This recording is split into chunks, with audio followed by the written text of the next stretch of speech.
I will call the meeting to order and recognize that we meet on the traditional territory of the LHTAKO DENE Nation, and welcome George to the room here as he comes in. No, just bugging you.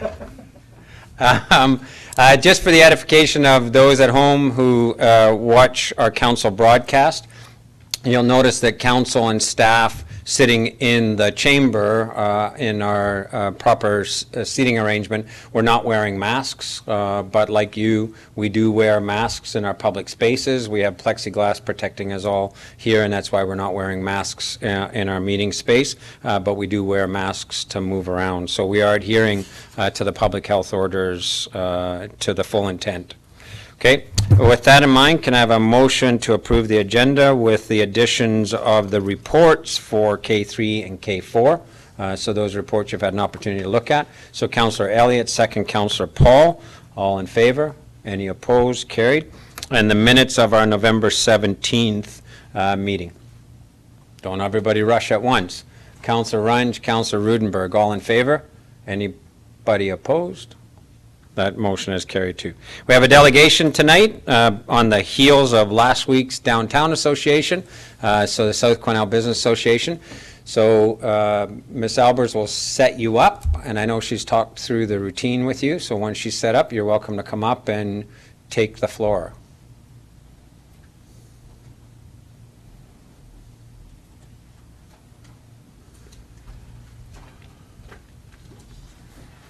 And if you can start by introducing yourselves. Hello, my name is Kayla Gibbs. I'm the Vice Chair of the South Quesnel Business Association. This is Kayla Kimlock. She's the Executive Director.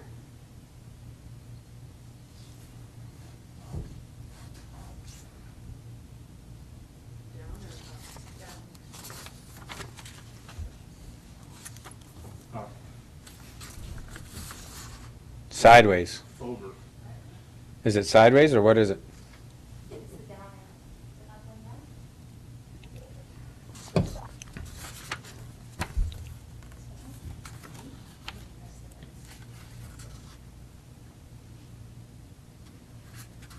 Okay, we also have the presentation in front of us. Do you have a copy? Hard copy? Okay, so why don't we just go with the hard copy? We have both your report and the hard copy of the presentation.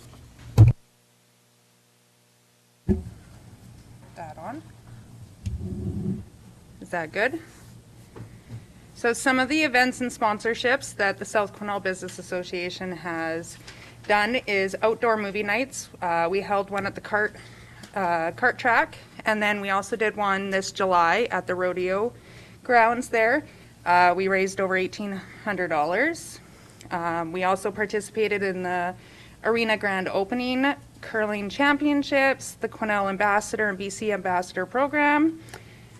We do scholarships as well since 2018. We've done continued support for the Quesnel and District Art Gallery. We did the Wildfire Grant Program. We got about 7,500 received from the province. We have many more as well. It's all in the strategy plan. We ran a Back in Your Pocket. Over this last year, our budget was $10,000, where we went around to surrounding area businesses in South Quesnel and paid for random customers' bills. We got a lot of good feedback on that, a lot of promotions over Facebook to get the attention to the South Quesnel. We did a Keep Smiling program over the summer 2020, where we gave out hundreds of dollars in South Quesnel bucks where they could give it back.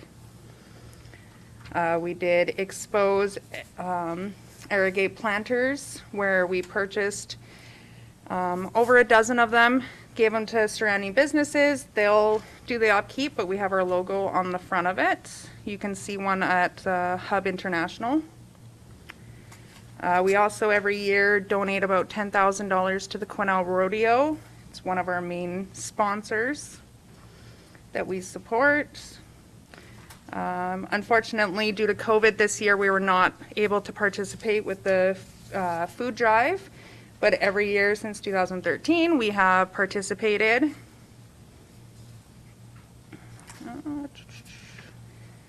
On to the social media. So we have a Facebook page, Twitter, Instagram. We're fairly active on there trying to get the community to partake and posting pictures of them around utilizing Quesnel. Also with COVID-19, we have been unable to do our magazine, handing it out, so we're doing it strictly online just to limit the contact. So going forward for the next 7 years, we're gonna work with the City of Quesnel and other community groups to develop and utilize Maple Park Mall, develop a major marketing program out of our surplus funds to promote South Quesnel and the surrounding areas, and to continue to support the Quesnel Rodeo Club. So some goals and objectives that we have is physical improvements, the trail extension, the Dragon Lake to Racing Road and underpass, to promote green spaces around town and improve cleanliness and safety of the frontage roads, ditches, sidewalks, and empty lots to really beautify the South Quesnel area. We're working with the RCMP and city to stop the loitering, the theft, and other crimes against the South Quesnel businesses and increase the visibility on the frontage and side roads around the area. We're focusing on recruiting businesses to come and fill the empty lots and storefronts on the south side, and continue working with Community Futures for training opportunities and other educational for other businesses around town. We're going to maintain our website and social media platforms to continue to shop local.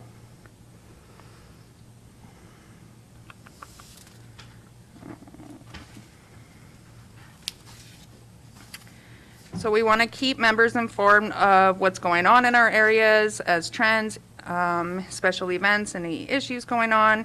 We want to continue to publish our magazine and promote a unified image and encourage businesses to promote being a part of the South Quesnel Business Association.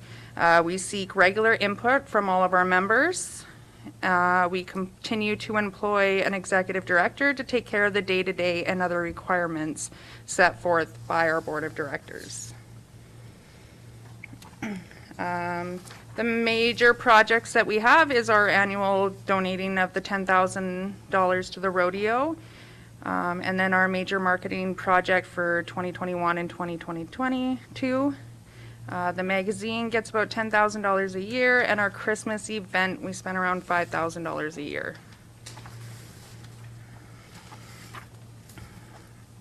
Yep, that's good. Thank you. And your partner in crime, do you want to add anything to it? Nope, but if you have any questions, we're more than happy to answer those. Yeah, you bet. So open for council. Councillor Runge. Hello, welcome. Thanks for the report. I'm going to start with just a real simple question that came up from last week's meeting. Last week we okayed like the 7-year term. I guess I'm questioning or asking about the 7-year term, and if you guys would be open to a much shorter term. We gave 2 years to the Downtown Association, and I'm thinking that we'd actually like to keep them the same for all of them, given that we don't know all the things that are going on with COVID and things like that. So just, I guess, with regards to the 7-year, why you chose the 7 years? So we choose the 7 years. That's always kind of been, since I've been doing this anyways, it's always a 7-year term with us. And we just do that for stability within the business association, so we know what to expect for the next few 7 years. With regards to whether or not we would want to go down to a 2-year, that would be something that I'd have to discuss in our January meeting with our other membership and see how they feel about that. What are the pros and cons of that situation? Would that be advantageous for us? Would it be detrimental for our association? I think that's a conversation that would have to be had with the other membership, but we'd certainly be happy to bring it up, absolutely. Okay, other questions or comments? Councillor. Hello, and thank you for the report, the update. So it was interesting looking at it, and there's been a lot done in the last 18 years. There's no doubt about it. And it's interesting that, well, four of us have been your liaison over the years, so we've kind of, all got a piece of this. But can you nail it down, just because I've been asked questions too about what's happened in the last year, maybe 2 years, about accomplishments. So you talked about a couple of things, the aggregate in 2018 and stuff like that, but as far as beautification or any kind of projects that have happened this year or last year, just so, because it's pretty general, right? We haven't had a whole lot of beautification per se. We've been in conversations with our city liaison with regards to green spaces and working with the city in green spaces and things like that. We're working on the last couple years trying to clean up the ditches and the frontage roads. There's been lots of complaints from businesses about all the highway garbage that ends up in the ditches between, well, the frontage road and the highway, of course. So we've been trying to brainstorm more things to keep that clean and safe and beautiful. We find a lot of challenges up in South Quesnel. We've talked about flower baskets, but how would we water those, for example, right? Like, I just drive a SUV. I can't carry around, however many gallons of water it would take. As well, lots of our business spaces are owned by corporations. So in order for us to have, say, a flower garden or something like that, there's quite a few roadblocks because they are corporate-owned businesses and we have to get permission from them. Other beautification things we've done, like, say, there's the planters, we did 2 rounds of that, so there's quite a few businesses that have our planters up there. Sitting here right now in front of all of you and everybody at home, I can't think of anything specific, but I can definitely send an email. I'd be more than happy to do that. Yeah, no, I appreciate that. It was just more, what kind of accomplishments over the last year, not necessarily beautification, but that is one of the major things for a BIA, is business improvement, right? So it would have been neat to see that just, checked off as 2020 or 2019. Okay. You've mentioned in here, and we should probably just clarify, working with the city on Maple Park. That's a private business, and there's not much that we can do on that. We've discussed this for years now.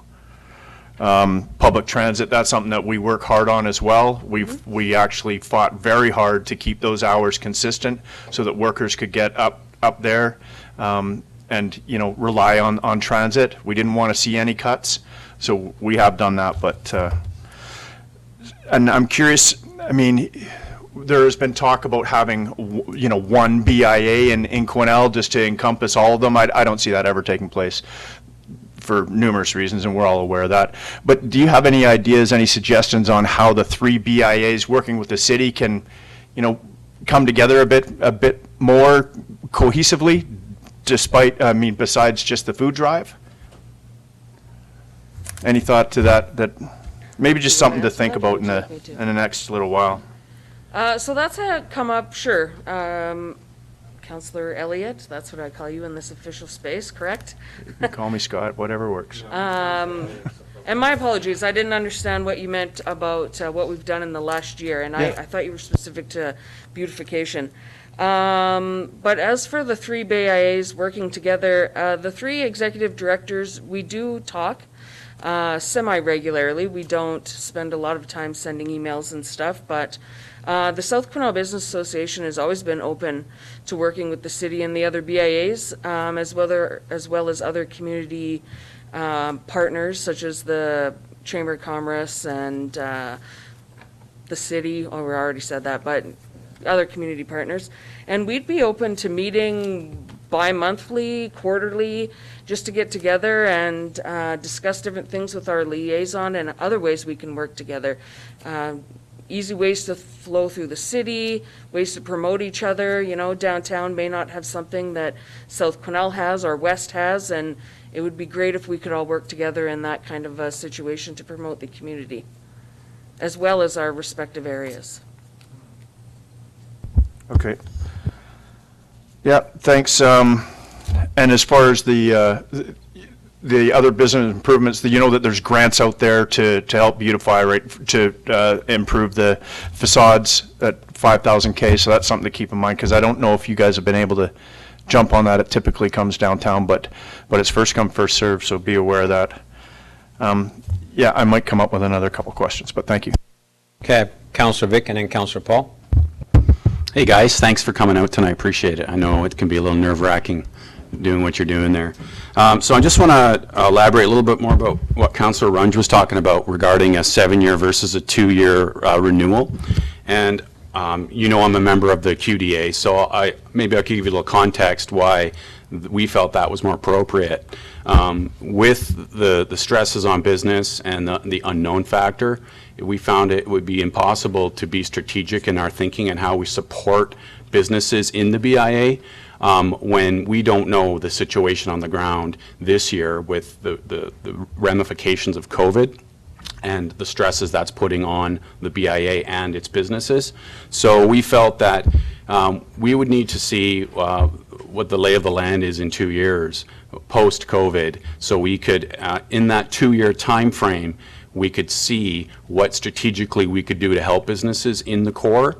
And with that strategic plan in place, in 2 years' time, we would be better prepared to ask for a longer levy. Traditionally, we do ask for up to a 5 or a 7-year levy. So that's the context why council may ask or ask you to consider a shorter term, because the lay of the land is going to look very different in 2 years. And a 2-year window now may give you an opportunity to be strategic in how you plan your operations post-COVID. So hopefully that helps with your communication with your membership. And then the second question I have is regarding Maple Park. Of course, the city doesn't engage with private businesses, but in your capacity as the executive director and as the vice president, you are absolutely able to engage with that business. Have you talked to them? Have you found out maybe what their plan is, and what their intentions are in our community? I have tried to contact them through email, phone call. Unfortunately, the phone number that I have, the person doesn't even answer it anymore. So we have tried for over many years to make a connection with the owner of the mall. But since they closed down, unfortunately, all that communication has just gone out the window. Emails don't get returned, phone calls don't get returned. I would love to have a conversation with whomever owns it and, see what we can do to work together to fill the mall and make it a place to go and a place to be and support the community and stuff. But like I say, I just haven't had any contact. That's too bad. And my last question, sorry if I'm monopolizing the airtime here. Understanding that a certain composition of your BIA is made up of nationals who are reticent sometimes to participate with homegrown initiatives. What kind of strategies have you guys thought of that may be a way to not circumvent the nationals' policies, but work with each national to try and blend a homegrown initiative like you've explained you do with some of the national programs that they're compelled to do? It's a slow process. Sometimes we can find a connection with the manager, sometimes we can't. I find that working with the manager as opposed to the corporate definitely goes easier. For example, Kayla's the manager of DENE's, and the managers before never had anything to do with us. They didn't want to participate, they didn't want to be part of the conversation or anything like that. But now that Kayla's here, she's obviously our vice chair. She participates in meetings. She has suggestions how to circumnavigate the corporate. I can't display, for example, posters in my window, but I'm more than happy to put it on our local Facebook page. I'm more than happy to hang it in the staff room, things like that. Past that, things do get a little dicey with the national corporations. A lot of them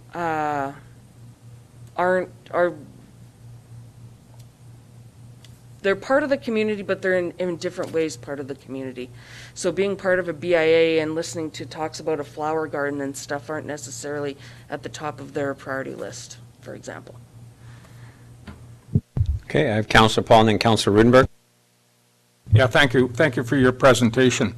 I remember many years ago, I met a couple from, they were en route north, and they were from the States, and they'd stopped in at the visitor center, and they said that they were surprised that there was more to Quesnel than just South Quesnel. And when they drove through South Quesnel, they thought that was it. And in your report, you allude to collaborating with the other BIAs, and Councillor Elliott also brought up that idea. And I have a little idea, and that is that the South Quesnel BIA has a great sign as you come up the Dragon Lake Hill. It's on the right-hand side. It's for southbound traffic. But how about if the West Quesnel Business Association and the Quesnel Downtown Association take advantage of the backside of that sign and say, hey, there's more shopping and services at the bottom of the hill. Okay, Councillor Rudenberg. I see that costing us money. Sorry. I'm not sure if you know, I work with West Quesnel Business Association, and so just to put that out there in case you weren't aware of it. The partnership piece, we had started having those meetings, once a month or once every 2 months, and I think they kind of stopped last Christmas. So, and then of course, we all know everything went to hell in a handbasket. If you want to put somebody in charge of getting that organized, I'd put Bob Meachuk in charge, because he was really gung-ho about that when he was president of West Quesnel. So, perhaps put that bug in his hat and say, listen, why don't you be that person who can organize? Because I know that it was a great opportunity for us to sit and chat about what was going on and what wasn't, and getting ideas. The idea of a 2-year pivot was an interesting piece coming from the Downtown Association, just given the fact of where we are with COVID and whatever. And for West Quesnel, we actually, our bylaw runs out in 2 years. So it's kind of like there would be this emergence of 3 BIAs who could work together on some bigger picture thinking, perhaps at the end of 2 years, of what economic development looks like for all of Quesnel. So it's just one of those interesting pieces to talk about. It's funny that Councillor Paul talked about the signage piece, because I know that the city has gone through some rebranding and signage and wayfinding pieces. And, there might be an opportunity for the 3 BIAs to look at what it would look like to update their signage. And if we do it as a partnership with all 3 BIAs, it gets to be a little cheaper, because I know that one sign for me is a crap load of my budget in West Quesnel. So there might be some opportunities there around some of the signages. And then we start to look like we're a cohesive community with all the signage. Just something to think about moving forward. But, I look forward to seeing, what the response from your membership is around that 2-year pivot piece. It's great to have stability with things, but knowing where we're at with economics, with our economics right now, with our businesses, because, we've been pretty lucky in Quesnel. Our businesses we haven't lost a lot of businesses, but given this next, 6 months to a year, who knows where we're going to be. And it might be a good opportunity for us. So thank you very much for your presentation, guys. Okay, City Manager. Thank you, Mr. Mayor. From a staff perspective, there are a few concerns that we would have with the proposal in front of us from the South Quesnel BIA. BIAs, as you know, are governed by the community charter. And because they're governed by the community charter does send out rules which kind of are supposed to regulate how they work. So one of the interesting rules are money granted under this, meaning the business improvement area, money granted must be expended only for business for the business promotion scheme described in the bylaw. So money spent only for business promotion scheme. So the interesting question, of course, is what is a business promotion scheme? Well, so they go ahead to define that. And the definition of a business promotion scheme is carrying out studies or making reports respecting one or more areas in the municipality where business or commerce is carried on, improving, beautifying, or maintaining streets, sidewalks, municipally owned land, buildings, or other structures in the BIA, the removal of graffiti and other structures, conserving heritage property in one or more of the BIA areas, and encouraging business in one or more of the BIA areas. So the concern from staff would be when you look at the list of achievements over the last period of time, you could pick out a number of those things where it would be hard to fit them into that one of those classes. So I think moving, and this, to be frank, is an issue with all BIAs where they've struggled somewhat in the past of really what's their role and why were BIAs created by the province? But this is the reason to carry out these activities. And I think it's important to think about this as we approve bylaws moving forward to make sure that we're achieving those objectives. Thank you. Thank you, City Manager. I don't have anybody on my speakers list, so I want to dig in a little bit, and it's a good segue from the City Manager. So, Kayla, I think, I appreciate your volunteerism on this, but the reset of the bylaw isn't really up to the association, it's up to council, and we're the ones that ultimately are accountable for how that tax money is both collected and spent, right?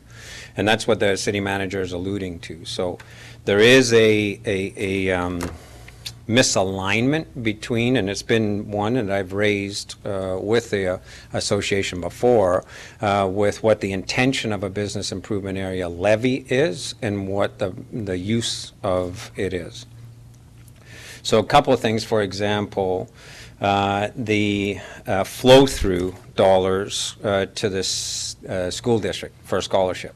I would regard that as an ineligible cost. That's not the intention of the levy.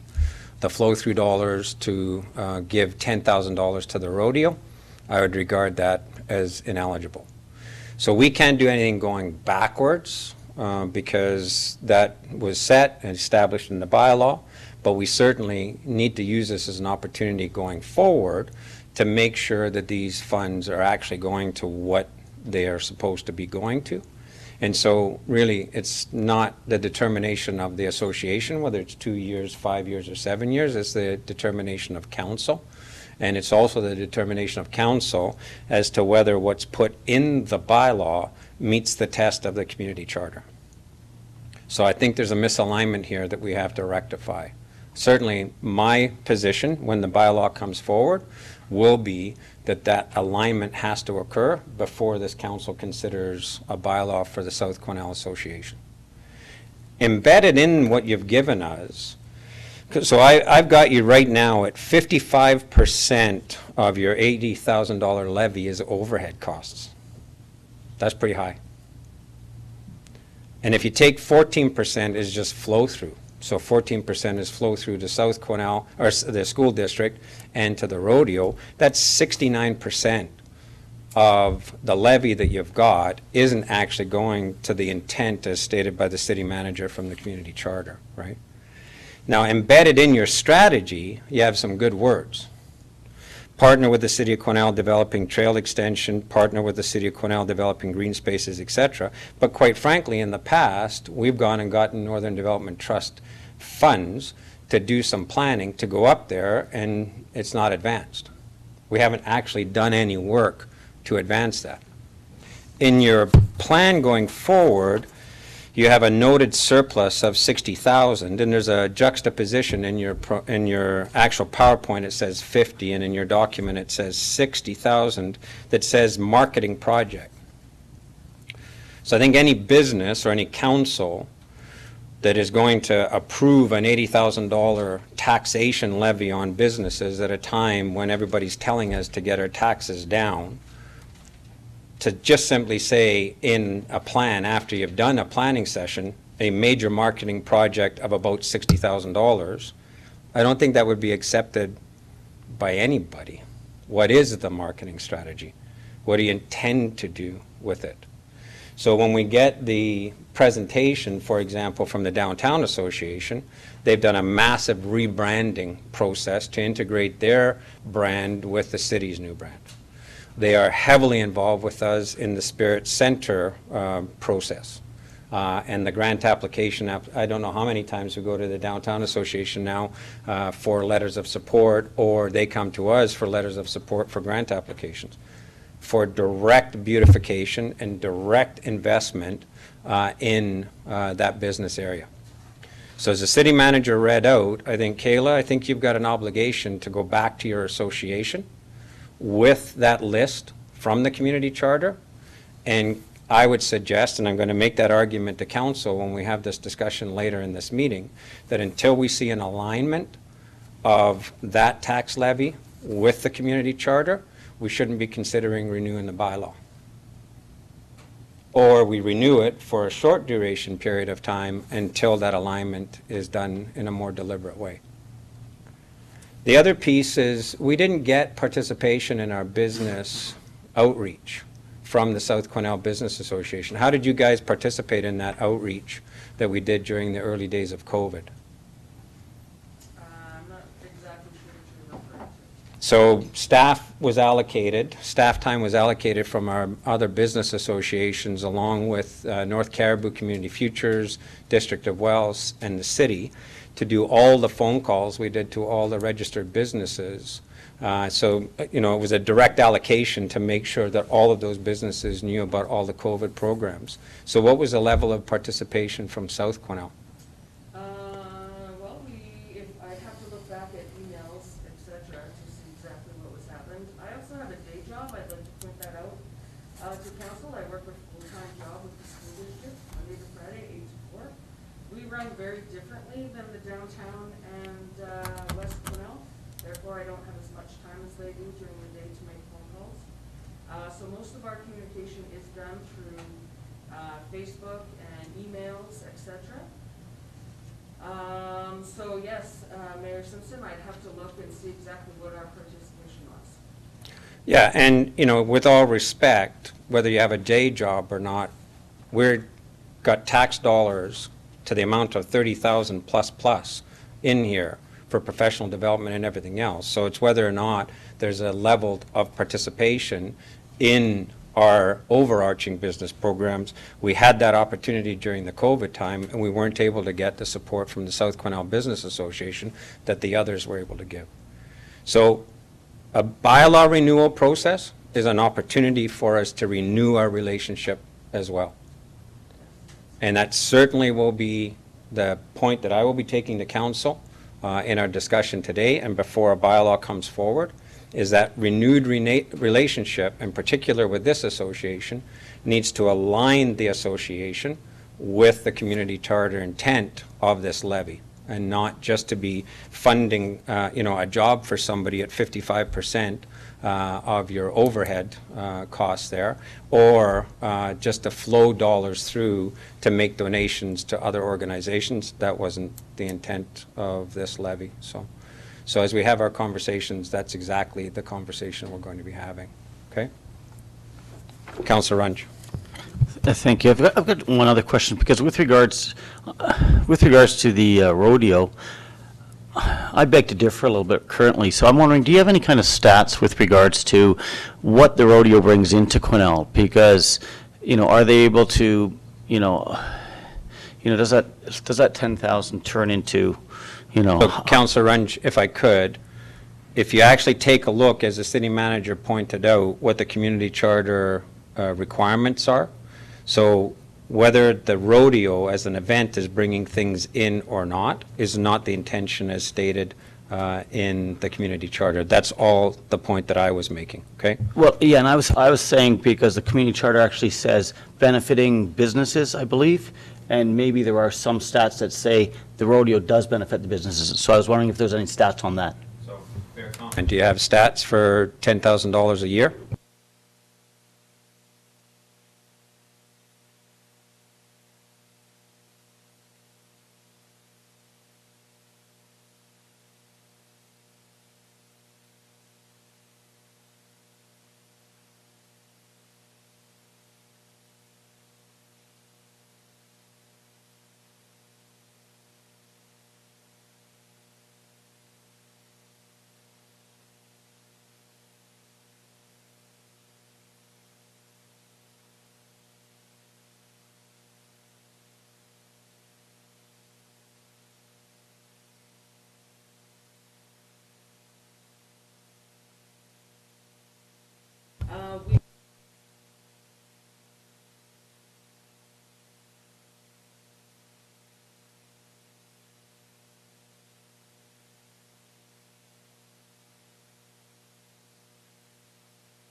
Okay, we'll have that conversation, and again, the community charter section can be provided to you by the city manager, and we will have that conversation with respect to the bylaw. But again, I appreciate the volunteerism and the volunteer, of the board members up there. As Councillor Vic pointed out, it is a bit of an awkward dynamic there with that sort of larger corporate presence versus the owner, run businesses and other parts there. And hopefully, as we get infill development there, you'll get a better blend of some of those smaller proprietorships, and we're aware of a couple of other potential opportunities that are coming up there. So if there are no other questions, then thank you very much, and we will definitely be having the conversation about the bylaw renewal so that we can get on the same page for that. Thank you. Thanks.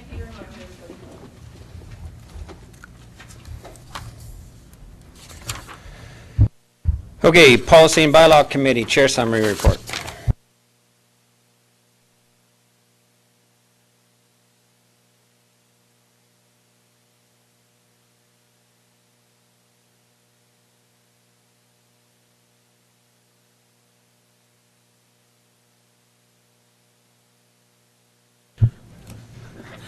Thank you.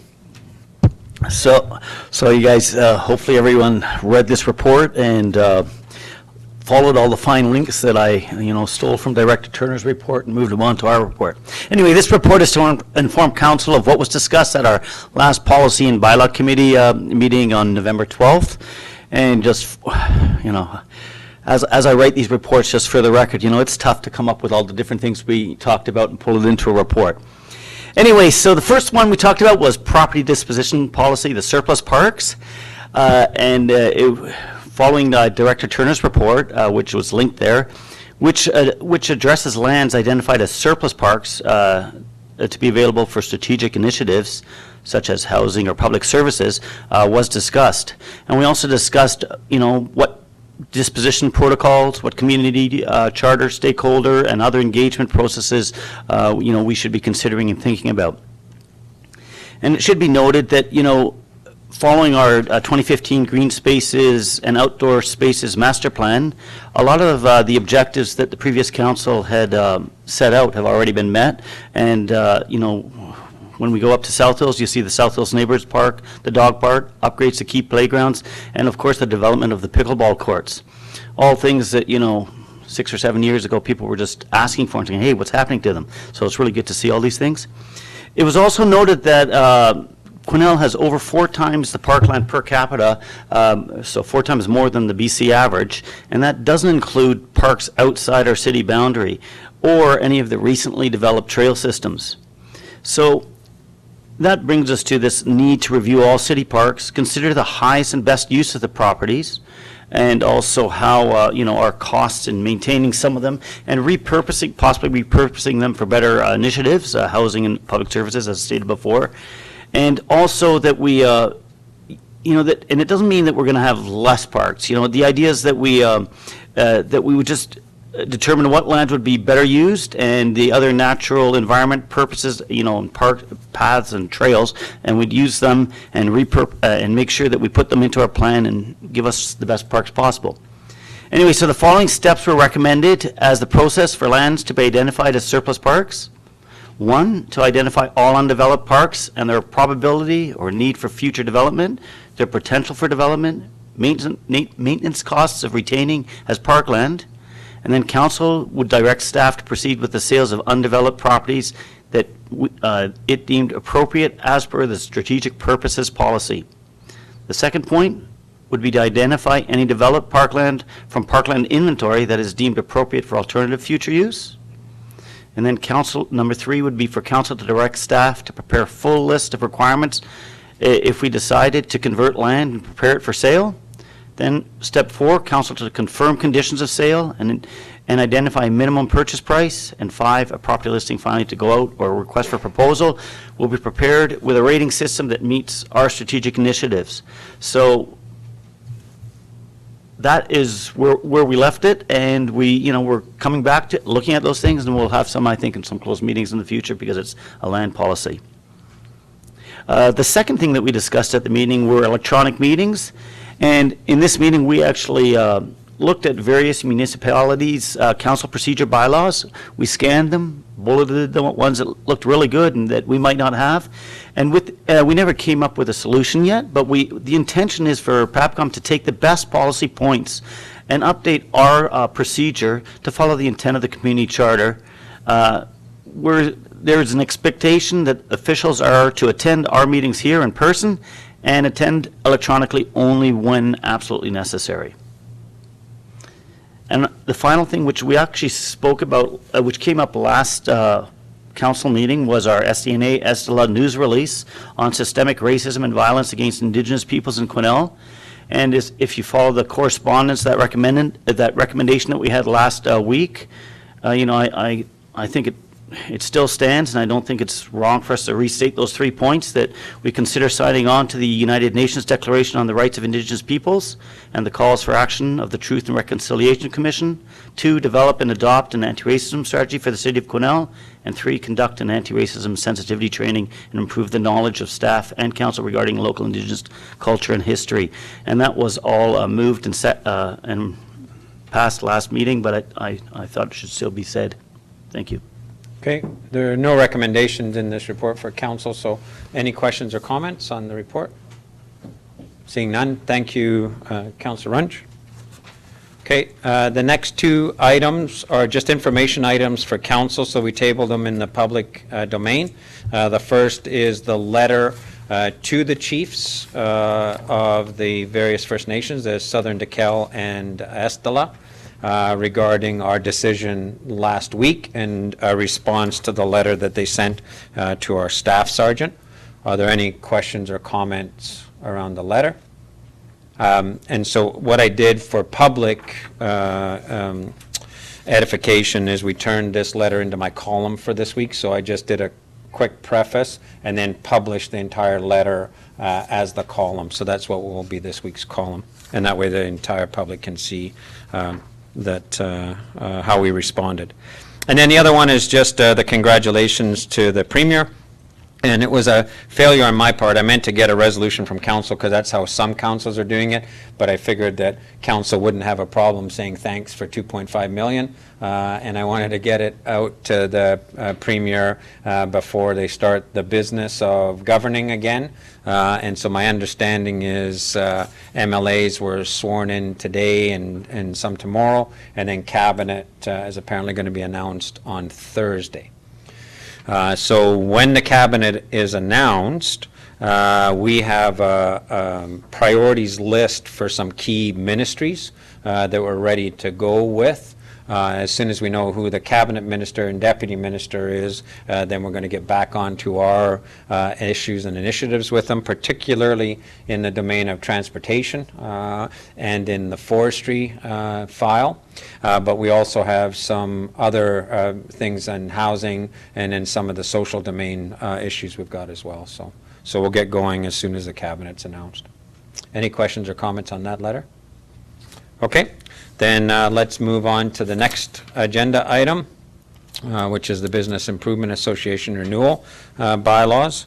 And I'm going to suggest to council if we can deal with the recommendation 1 with respect to the Downtown Association and then address the issues that have arisen as a result of tonight. So if we're comfortable with that. Okay. So just for clarity, both of these bylaws end December 31st. What is the consequence of delaying the renewal of either of these? The whole process has to be complete by early April because I have to do the parcel tax rolls in April.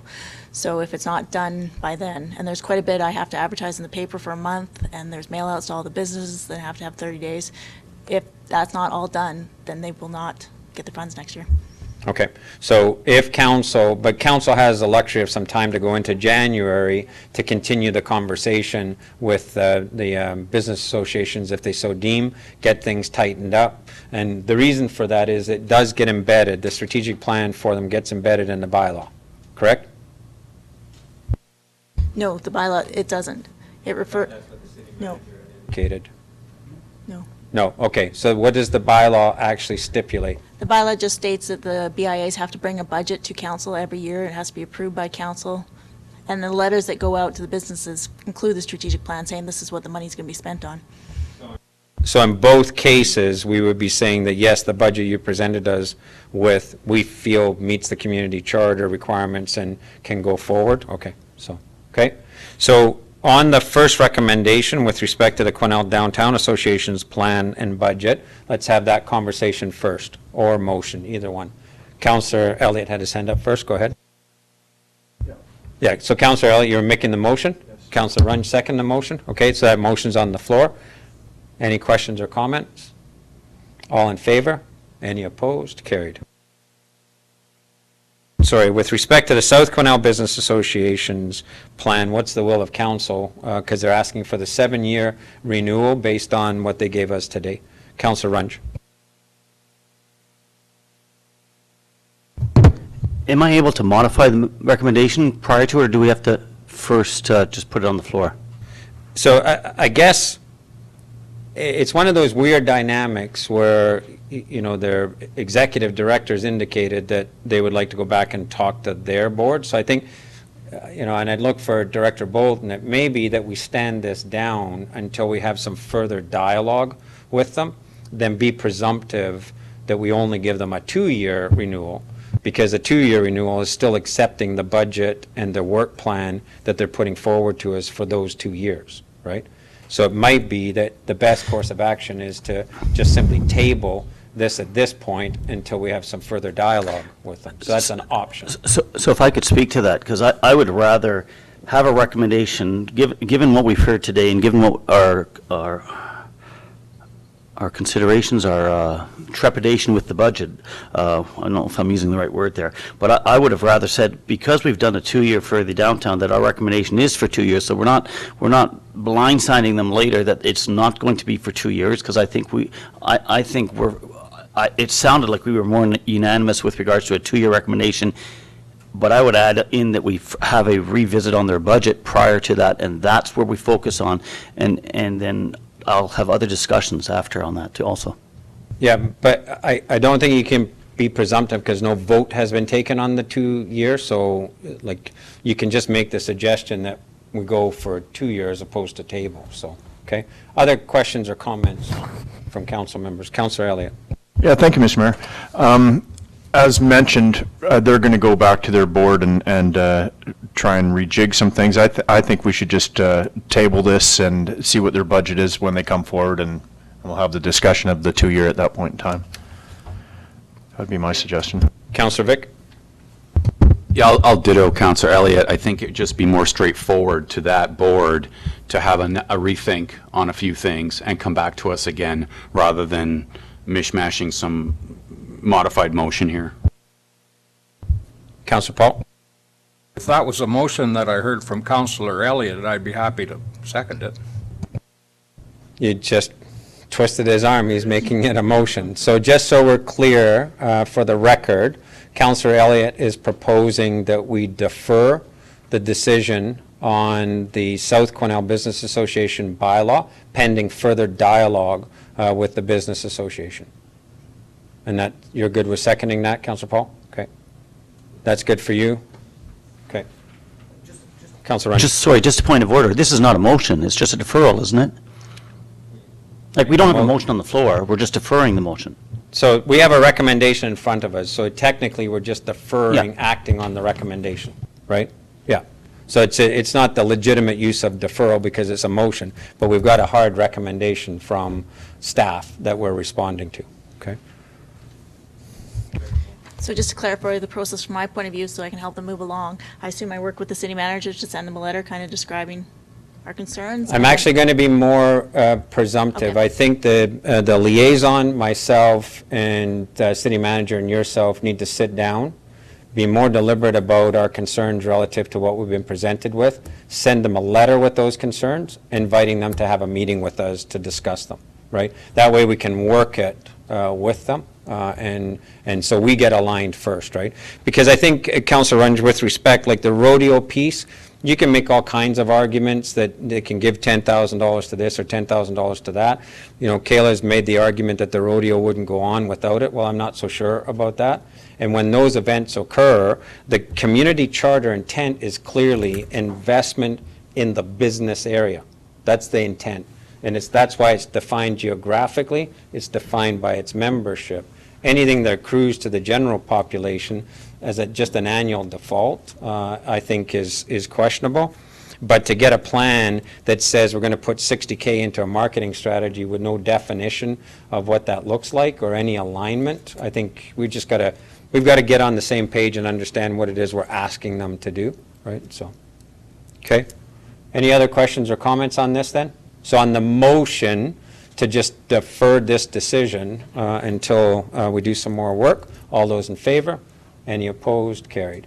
And maybe, Carrie, if you can work with Rhea just to set up a meeting so we can do that discussion in a timely manner.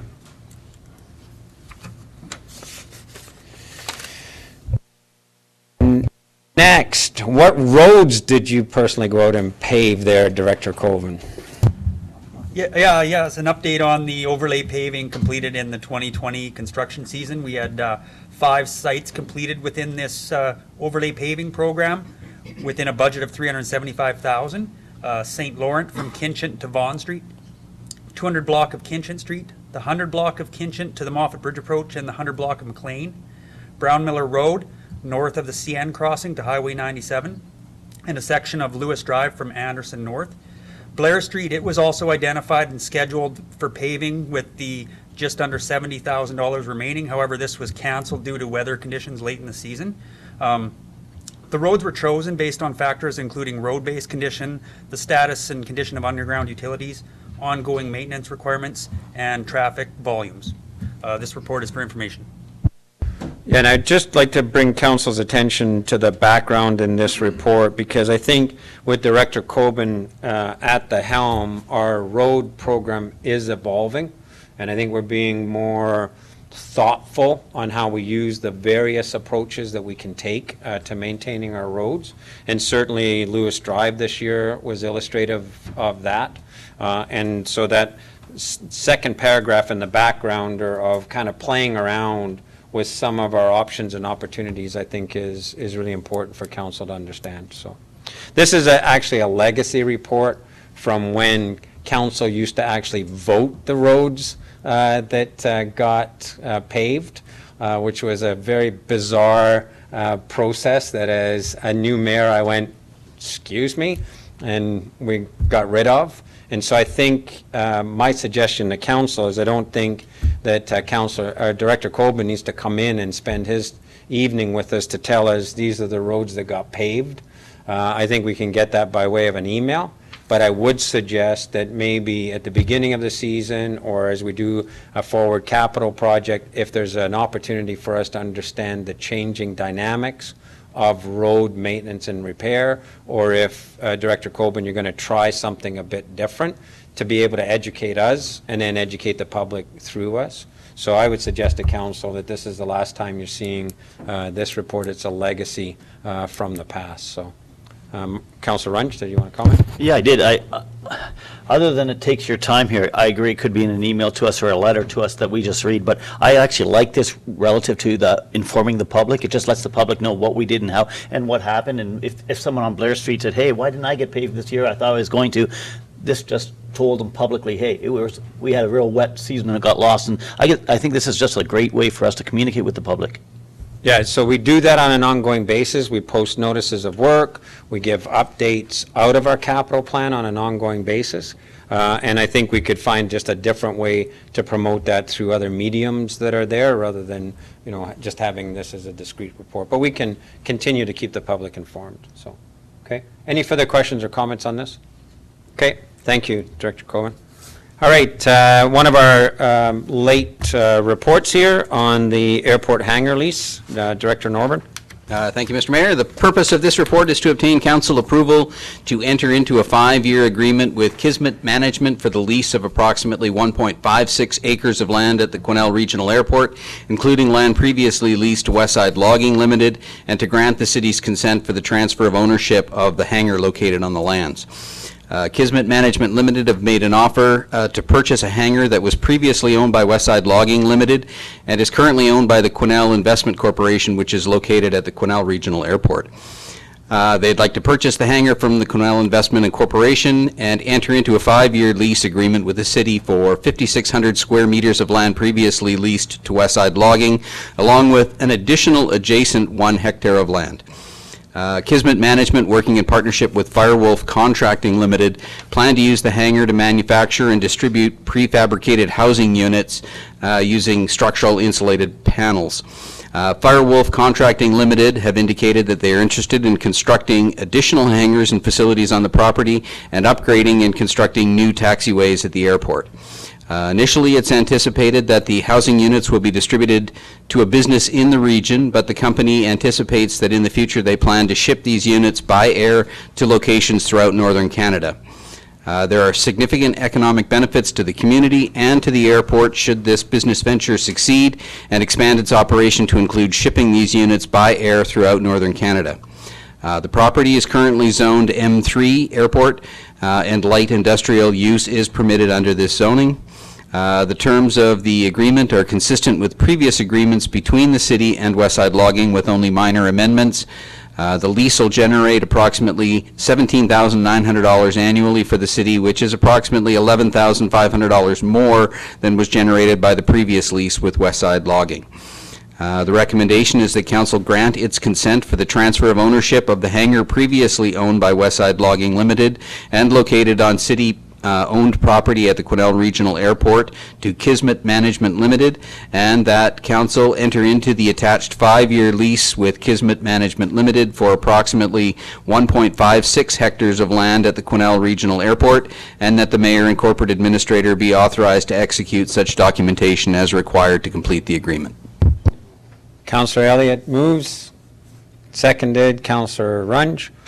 I just want to note, City Manager, that I think Director Norburn's found a really interesting trick. Notice there's no background in this. The entire report's in the summary. That means he gets to read their entire report to us before he gets to the recommendation. That's a pretty good trick. Yeah, I don't want to see the city manager using it necessarily, but anyway, Director Norburn, that was delivered very nicely and concisely, and it's a great news item for us if the whole thing pans out. So, comments or questions? Councillor Paul. Yes, thank you. Looking at page 4 of 14, where it says the period commencing December 1, 2020 and ending November 30, 2025, the rent is $17,904. Is that annually? Yes. Because it doesn't say annually. It kind of just leaves the impression that that is the rent for that entire 5-year period. And then when I go to paragraph 2, it says that the water is $189.48, but it doesn't say if that's annually or monthly or what. So I just need some little, you may need to do a little more clarification there. If that sounds fair, we'll make those changes. Councillor Runge. So just looking at the aerial picture there, so with that extra hectare of land, should logging be done there? Does the wood, I don't know, I remember those as nice big pine trees. I could be wrong, though. Does the city get some of that money? When we let forestry do it, the forestry kept what limited revenue I think there was from that. I don't know that there's a whole lot of value in that, but yeah, I mean, we can have that conversation with them, I guess, but normally they would clear it and deal with the timber themselves. Yeah, but I think Councillor Runge raises an interesting point, because last time we've done any work on the airport lands, we didn't have our own forestry group either, right? So I think, we have different utilization standards that we use now than maybe just giving it over to a contractor. So, City Manager? Thank you, Mr. Mayor. I think it's appropriate that we take a look at the timber on there and make a value decision when we do that. Okay. I believe I had a hand over this side. Councillor Elliott? Yeah, thank you, Mr. Mayor. And then, So with all the COVID challenges that we've been having with the airport lands and the discussions we've been having for years, even before that, about trying to get investment at the airport, this is extremely exciting. I think, I want to thank the manager of the airport. I know he's been working diligently to look at different alternatives and ways to make money and advertise what Quesnel has to offer. So I think this is just fantastic news for us, and couldn't be happier, although I don't know what structural insulated panel housing units are, but I'm going to do some research. Okay, I believe I saw Councillor Rudenberg. You did. So when you said about with our forestry office here, that could potentially be a training ground for the fire smarting program that we're looking at doing for those who are training to be the guys who go out and clear properties. That might be a good opportunity for them to train there. Yeah, I think they need to just go down, I think they need to be engaged. With respect to the additional property, do we have to do a subdivision or anything? I know it's zoned properly, but if we're going to be bringing it in as part of the lease, we had talked about doing some proactive subdivision of that property in there. Does it make sense for us to be doing that? Yeah, we had budgeted some funding this year, but because of the COVID situation and the shortfall of revenue as a result of CMA not having scheduled flights, it was one of the things that we didn't proceed with in order to save money. It was largely sort of being initiated in case people wanted to purchase land, in which case we definitely had to do the subdivision. We've leased the land that we have there now without going through a formal subdivision process, so there's no reason why we can't do it in this case, but the idea of subdividing that into lots is still a good idea, and it's something that we would like to see done at the airport if we can. Okay, so we have a strategic discussion next week around this very subject, so it would be good to have a conversation with Director Turner and whatnot to advise us on that, so, okay. Any further questions or comments on this? Let's hope that the full potential of this turns out for our community. All in favor? Any opposed? Carried. Thank you very much. Okay, the next report, City Manager. Thank you, Mr. Mayor. So the intent of this report is just to give a bit of a summary on the current status of COVID-19 as it impacts City of Quesnel operations. I'm not going to read over the press release that was put out last week. The major change with it was obviously just the requirement to wear face masks at all times in City of Quesnel facilities. And the other one was, again, restricting or denying spectators at any sports activities in the West Fraser Centre or Arena 2. So those went underway, but this is quite a fast-changing file based on the situation. So there was another press release just went out today. I don't think council's seen it, or it maybe even is going to go out first thing tomorrow morning. I'm not sure about the timing. But some of the other fitness activities, physical activities, gymnastics, dance studios, martial arts, yoga, Pilates, strength and conditioning, and cheerleading must be suspended temporarily while plans are developed by the province on what kind of restrictions need to be there. And as well, that says spin classes, hot yoga, and high-intensity interval training. So we don't do all of those things at our facilities, but the things of those that we do, we have to, like I say, put them on hold until such time as we understand what those new safety guidelines are.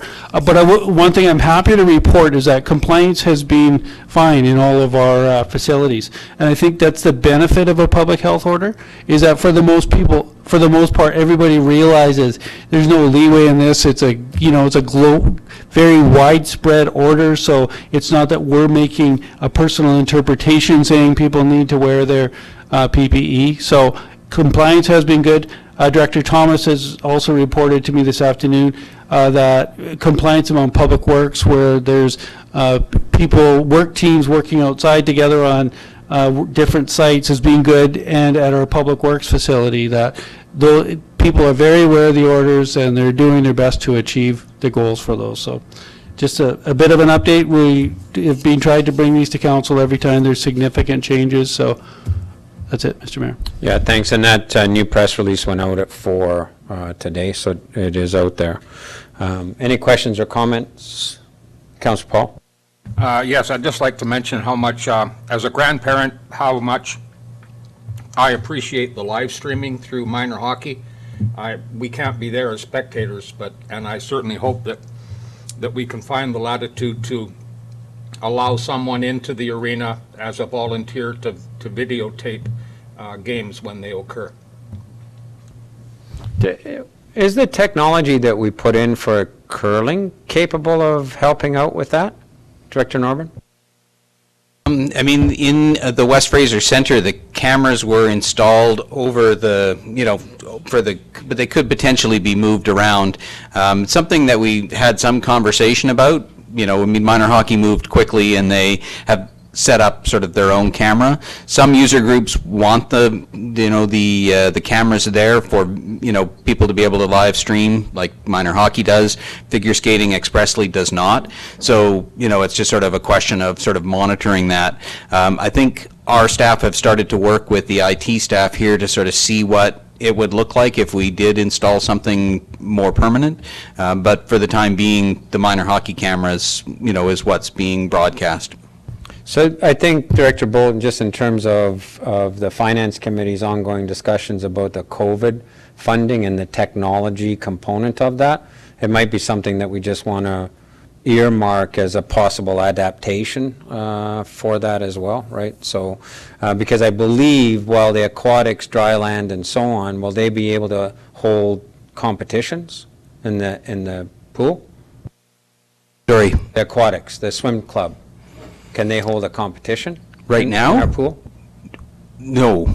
I mean, not with the current COVID restrictions. I think events are banned and spectators are banned. I would think No, that... events are not banned. That's part of the confusion. Teams are allowed to travel within their region or zone and still continue to have competitions. Yeah, Anyway, just well, something to think we would about. certainly look into that if there was a request from a swim Yeah. club to have. I don't think there is in the short term, certainly, being as it's close to Christmas. Yeah, no, and I'm not saying there's it struck me that we shouldn't preclude it just to the ice surface. We should, take a look at whether or not that capacity to offset this with live streaming is an option for us, so, okay. Other questions or comments? Okay, thank you. So with respect to council information package for SIP issue number 1, because this is our new year, right? Always confuses me. Even as I get older, I just get more confused. So issue number 1 is because of our renewal of our inauguration in November, right? Can I have a motion to receive? Mayor, doesn't need to be received. Oh, that's correct. Thank you. See, I'm totally losing it. I'm glad you're on top of it as usual. Okay, no changes to upcoming meetings, no changes to committee appointments, any announcements or future events. Councillor Rudenberg. Thank you. I actually have 2 for this evening. Just want to remind people on Sunday, December 6th at the West Fraser Timber Park, there's going to be Deck the Big Rigs Tour of Lights. Time is from 5 to 8 p.m. And it's a drive through the park in the safety of your vehicle to see all the local big trucks, rigs all decked out for the holidays. There'll be a donation box at the end if you'd like to help out locals in need. It's being sponsored by the Quesnel and District Chamber of Commerce, West Fraser, and CAP. There were going to be prizes handed out, but because of the way COVID's unfolding, they've ixnayed that. So just an opportunity to support our truckers in town. The second advertisement is a little West Quesnel Business Association is hosting a holiday food drive this year. Our holiday food drive guru has come up with the idea of supporting our youth in the community, and so all non-perishables collected will go to youth that have transitioned into independent living, teen moms, and other teens who are living on their own. Carl's been working with a social service organization to facilitate the distribution of all the donations, And you can go to Quesnel West Village Facebook page for any contact information or questions you might want answered. Thanks. Any other announcements, future events? Councillor Vic? So I couldn't be outdone by Councillor Rudenberg there, for sure. The Downtown Association today announces a partnership with the Salvation Army. We're going to be conducting a food drive for 3 weeks. And there are many locations in downtown Quesnel, many businesses that have a box, and we welcome all non-perishables, which will be donated to the Salvation Army for their food bank services as well as their meal programs. So please stop by any number of those businesses and make a donation. Thank you. Never mind. Any more announcements? Okay, gallery questions. Seeing none, I invite a motion to adjourn. Councillor Runge, Councillor Rudenberg, all in favor? Any opposed? Carried. Thank you, everybody. Thank you, staff.